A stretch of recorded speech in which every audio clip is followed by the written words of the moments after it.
Hey, Bruun, what if your first job out of law school kind of threw you straight into the CIA and the world of international espionage?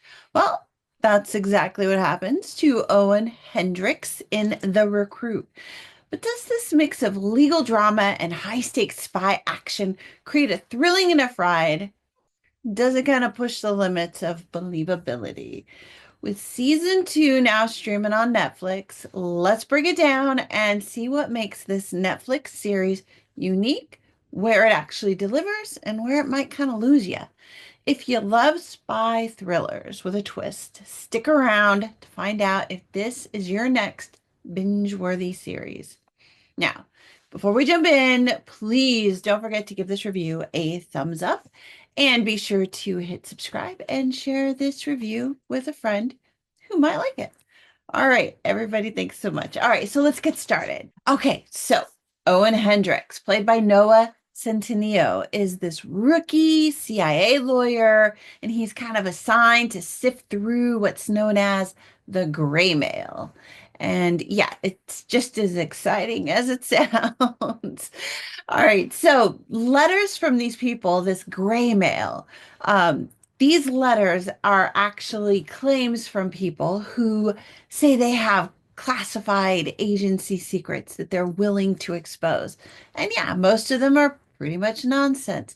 But then there's this one letter from Max Meladze, a Russian woman, and this letter just kind of stands out. Something about it feels a little different, and the sense of it kind of pings Owen's radar a little bit. So he pushes his superiors to let him investigate, and they do.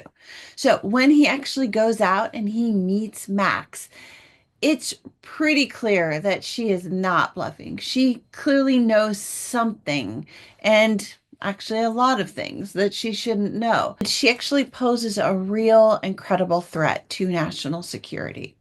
From there, Owen is kind of pulled into the world of agency politics, field operations, and dangerous international entanglements, far beyond what a lawyer should have to handle. Yet, oddly, his skills are kind of suited to the task.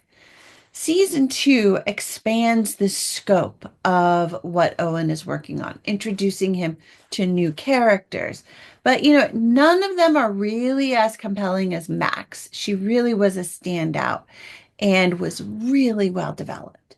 While season one is based in the US, this time in season two, Owen kind of goes international and takes off for South Korea to assist a local spy in rescuing his kidnapped wife. And he faces fresh challenges in all new territory. However, some of Owen's scrapes really do stretch believability. A first year lawyer surviving situations that really could take out a senior agent. Yeah, the show just kind of justifies it kind of well enough with his legal skills and his quick thinking and his negotiation tactics. And he does that through some moments that actually feel just a little bit far-fetched. But you know what? He is such a believable character that he kind of pulls it off. Similarly, his ability to move across borders and into high stakes operations with minimal hassle is kind of eyebrow raising, but that's standard, I think, for spy thrillers nowadays. They really aren't all that believable lately. At least this show keeps him human. Owen takes his hits, makes his mistakes, and faces real consequences, keeping the tension grounded even when reality is bending just a little bit. So, what makes The Recruit stand out from other shows like, I don't know, say The Night Agent, which is a similar but more predictable spy thriller? And really, it's Owen Hendricks. He sets the show apart because he just isn't a typical super slick spy. He's just an incredibly likable, an average guy who is really good at his job, which basically means he doesn't do stupid things for the sole purpose of moving the plot forward. This shouldn't be such a big deal, but hey, it is. And it's so refreshing. Even though he's pretty much always out of his depth as kind of the new guy in the office, he has a knack for talking his way into and out of trouble. He feels like an ordinary, smart guy who you would actually want to hang out with in real life. And that's one of the charms of this show. Sure, you get what you would expect from a spy thriller, but the recruit avoids falling into the predictable patterns that we see all the time. Instead of relying on the nonstop shootouts and explosions, the show really leans into the legal side of the CIA and the political navigation needed to survive inter-office drama up on Capitol Hill, which is something you don't see often in espionage dramas.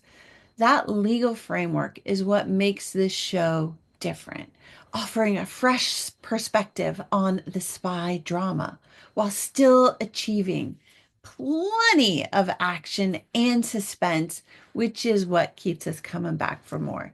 What's especially fun is how the recruit blends the legal drama, the espionage, and the comedy. It takes itself just seriously enough to deliver those high stake moments of intrigue, but knows when to lighten the mood. And the humor really comes from the awkward situation and those office politics and just those moments when Owen just gets himself into trouble in just about every way possible. The balance of tension and levity makes the show engaging from start to finish. One of the series' biggest strengths really is how well it captures the absurdity of office politics in a place where everyone is trying to maintain plausible deniability while still dealing with national security issues. Unlike the high adrenaline globetrotting action of, say, Jack Ryan or the clandestine action of the night agent, the recruit grounds its story in the legal and bureaucratic side of intelligence work. It's less about the elite field agents with endless resources and more about what it's like to be the new guy who is just trying to survive an agency where knowing the law, it doesn't always mean you or your job are going to be safe. The CIA doesn't operate in a vacuum, and Owen quickly finds himself navigating conflicts between other U.S. agencies, foreign governments, and various political players. That realistic tension really keeps things compelling without over rotating toward the unrealistic or the melodramatic storylines that we often see when series try to take themselves far too seriously. It also is pretty refreshing that the series leans into the corporate style work ethic in an honest way. I mean, we all know what it's like to work in a corporate office, or a lot of us do, and it ain't pretty.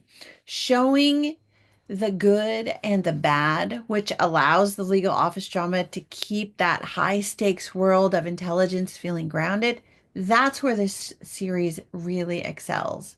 There's also an intense DC vibe that gives a sense of what it must be like to live and work in an area where everyone knows someone important and how they're all constantly having to think about how everything they do and everything they say will be perceived by others. It really does feel like kind of like the office space meets Law and Order while going out for a quick lunch date with the Bourne Identity. It just feels so different from everything else we see on TV, which is why I think it works so well. So, is the recruit worth watching? And I gotta say, yeah, absolutely. It's smart and it's fun and it's engaging. And whether you like action or legal drama, office politics, or spy thrillers, this show really has a bit of everything and a bit of something for everyone. I started out watching it for just some noise in my house. I didn't really know anything about it. I turned it on just to have it on. And within 20 minutes, The Recruit had me focused on the TV rather than on the things I was trying to do around the house. And that is a sign of really good writing and storytelling and production work in a series like this. The fact that season two holds up just as well as season one is also a testament to the show's solid storytelling, making it easy to recommend to you as a watch-worthy show. However, I just learned that Netflix hasn't renewed The Recruit for a third season. I mean, come on, Netflix. You kind of suck. I can't believe you didn't renew this series. Look, it is a good show. And it's really unfortunate that Netflix released it opposite of shows like Reacher and The Night Agent. It just kind of got lost in the shuffle. Anyway, so what did you think? Have you seen The Recruit? Did you like the spy drama? Did you like the legal side of the thriller? And what did you think about it? Is this the kind of show that you like to watch? Definitely let me know in the comments below. And as always, be sure to give this review a thumbs up. Be sure to subscribe and share this with a friend. Thanks so much, everybody. I really appreciate it. And hey, since you're still here, why not check out one of these other reviews? That's it for now. You have made my day. I will see you all again soon. Thanks so much. Bye bye.